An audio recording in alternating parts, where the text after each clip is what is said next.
Dripping paint, dripping paint. There ain't no stains on me. Dripping paint, dripping paint. There ain't no stains on me. Dripping paint, dripping paint. There ain't no stains on me. Fresh and clean, fresh and clean. Rocking my creative gene. Here, as a cry for help, you perceived it as riot and looting, but there were people that literally rioted and looted because they saw prosperity from another community that our society tried to hold back all this time. And it's like, you going to thrive in spite of what we doing? You know what? We're going old school. Burn that thing down. Burn it down. Yeah, there were a lot of different tactics, but still, back to the Black History Month. Yeah, they like, we're giving you a... Well, that's the thing. They don't even talk about that in Black History Month. Why? Yeah, I mean... Why would you air out your dirty laundry? Because if you're going to give it to me, give me the whole dang on thing. You're going to inspire... If you do that, you're going to inspire a whole bunch of Barack Obamas, which is exactly what they don't want. You know what I mean? The system is not designed to produce a bunch of Barack Obamas. Because if I'm sitting in class and I'm like, wow, all of these things happened, you mean we were thriving? You mean this, whoa, they're tearing us down? Well, now you're going to be building your mind and training your body to try to overcome things. You're going to see your ancestors took a beating and, you know, things happened and they overcame. And you're like, this is how I got to be built. Right. Because there's people in the hood that don't understand why there's hoods. Hoods are there purposely, you know, through redlining and the whole nine. Right. I recently learned, because I didn't even know, that there was a time shortly after the Great Depression, they were just giving out home loans for everyone, guaranteed home loans for everybody. I didn't know that. Well, almost everybody. Not us. So that puts you behind the 8 ball. Ownership is power. You own land, that's power. So there's a bunch of people getting land. But not us. Yeah. They're not going to teach you that in history, because that doesn't support the American dream that if you work hard, you can succeed, you can do anything. Yeah. Which that's still true, but it doesn't fit the narrative that people of color are lazy. See, that's the narrative. Even though I don't even know how they run with that narrative, considering the fact that we were the ones picking cotton and stuff, but you know, whatever. Right, yeah, I was looking, yeah, I thought about that as a child, like, man, it seems like we're doing all the work. It's like, wait a minute. How are these people lazy? I'm like, how are slaves lazy? Like, how dare them want to go home and be with their families? Like, how dare, you know, but... The nerve of them. I think if the actual American history, because Black history is American history. Right. I think if the actual history was taught, I think people would show more compassion when we're telling them what's happening. Yeah, because then you can actually put together the two histories. Because like when you learn about Black history, it's like nothing else was going on in the world. Right. Just what they teaching us in Black history is like nothing else mattered all of a sudden. Not saying that I wanted it to matter or anything like that, but I'm just saying they just make it seem like it's just that. Right. Just slavery. That's your history began here. Right. Which they don't teach the actual history, Black history. Exactly. But even if you wanted to teach Black history from America on, you still got to tell the whole story. But then that might be a whole separate class, because I think that people don't want to take the time to teach that. Right. They rather teach that, you know, Africans were inferior. They got captured. They didn't fight back. They couldn't fight back because Europe was too powerful.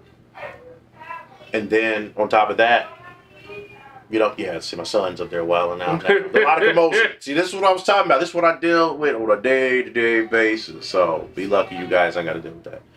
But yeah, so they don't want to tell stories of what was happening outside the country. Right. You know, that there were people of color prospering and doing well before the Americas, during the Americas. And I think that if the whole history was taught, this world would be a better place, because history repeats itself. The stuff that's going on now, it's already been done. Even when it comes to Black Lives Matter, the whole movement, you know, trying to get the government's attention, peaceful protests, riots, police beating us up, sicking the dogs on us, like that's already been done. Martin Luther King, Malcolm X considered terrorist threats And then later on, they're like, oh, they're freedom fighters. They weren't terrorists. Like, 50 years from now, they're going to look at the Black Lives Matter movement, what happened with George Floyd, and they're going to say those people were freedom fighters. They weren't terrorists. But right now, they're going to say BLM terrorists. People can't even say the word black. BLM. What's BLM? I don't know what that is. No, you know what it means. Like, I think there's just a stereotype that just goes with it. You know, there's a stereotype that goes with Black History Month.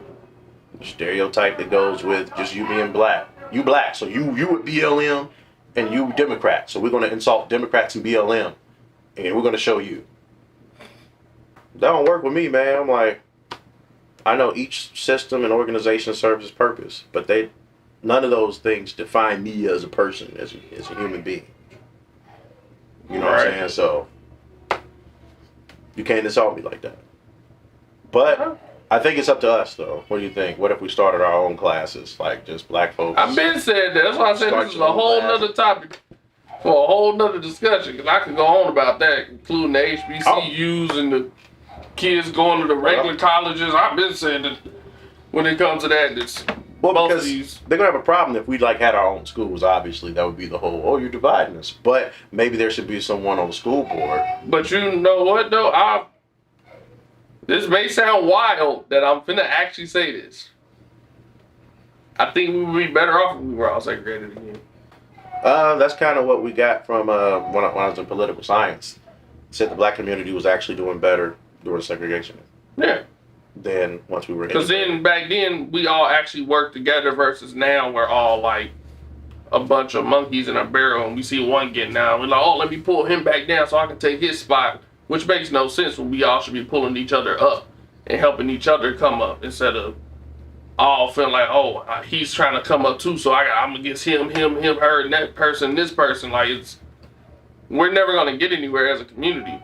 And then people get mad when just a select few of people that actually get together and actually make some stuff happen. Then people start feeling some type of, well, y'all need to come back and help everybody else. But it's like, they can come back and help, but what if these individuals ain't got the right mindset to even want to help? Like, what if they just there to leech or whatever the case may be? I'm just using that as an example, but I'm just saying, like, as far as like even with the whole school thing, we don't know if HBCUs are actually thriving or not, because they don't promote that for real. Like, when have you ever seen an HBCU team play on TV action?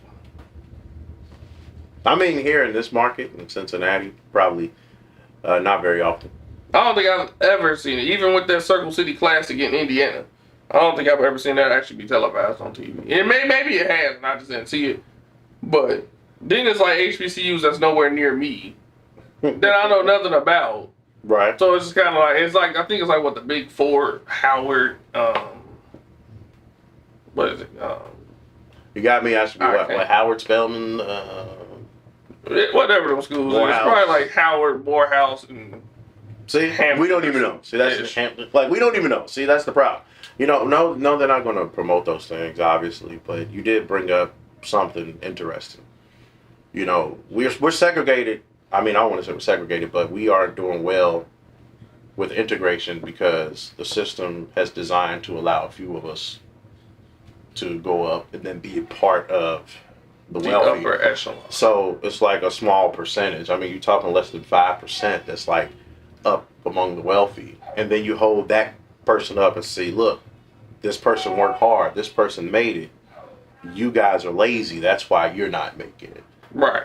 But it's systematic. You know? Yeah. It's all systematic. And the crazy thing is, racism, a lot of people don't realize racism is a tool to enforce classism. That's all it is. Right. You know, because there's white people who, they're not oppressed like black people, but there's white people oppressing other white people. And they can't get past, you know, the oppression that they're receiving because of the racism that they feel towards people of color.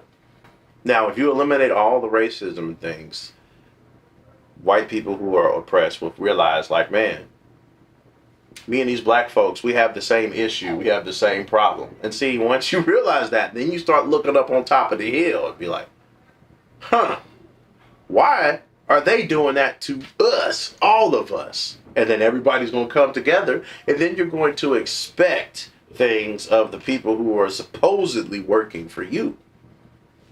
You know what I mean? Yeah. And they don't want that to happen. So it's just easier to keep us divided, while everybody else is making money. Right. Just that simple. And then they'll throw us our own little month of Black History, and we'll look at Martin Luther King, who was peaceful. And if you notice, there's a thing, peaceful. Yeah. You got to behave a certain way. Even with your athletes, they'll prop up a Russell Wilson. Not that there's anything wrong with a Russell Wilson, but they'll prop up a Russell Wilson, and they'll put down like a Michael Vick at the quarterback position, or Cam Newton. Like, oh, you talking too much. You dressing too flashy. Oh, you too confident. We need you to be a little quieter. Need you to be more submissive, or Right. there's always that submissive or compliant. That whole thing to comply. Colin Kaepernick, you need to comply. Just pipe down. If you comply, shut up, don't kneel, don't talk about injustices. This will all go away. And Brother Cap actually tried to tell America what was happening. And isn't it ironic that it took a knee? Now, he was kneeling peacefully. He was peacefully kneeling. And the national anthem I don't think it's an 8-minute song. But the officer decided to take a knee on somebody's neck. For what was it, 8 minutes and 43 seconds? Yep. Those things are Black history. That's all part of Black history. From Colin Kaepernick being blackballed from the NFL and the officer taking a knee. All of those things are going to be part of Black history. That makes me wonder when is that stuff going to get put in books, actually. Hell no. I mean, it's going to be in books. You're going to have to go to college and learn about that. But they're not going to they're trying to erase slavery from the history books now, from the regular curriculum. They're quietly trying to do that. They're trying to paint it more. So I wonder if they erase slavery, what they're going to replace it with. Be like, the black people were just... They're going to consider them like workers. They were just working. Oh, were they getting paid? Well, you see, no, they weren't getting paid. They were just workers. They're going to say that they were clothed, and that they were sheltered, and they were taken care of. Well, I hope they don't never show them no images. Yeah, I got a job, but right now I need better. I showed my degree and they say I need better. My credit is okay, but they say I need better. All around the world, everybody need better. Better, better. They say we need better. Presidents come and go, but we always need better. The rich is doing good, but the rest need better. It's all on us, so we gotta make it.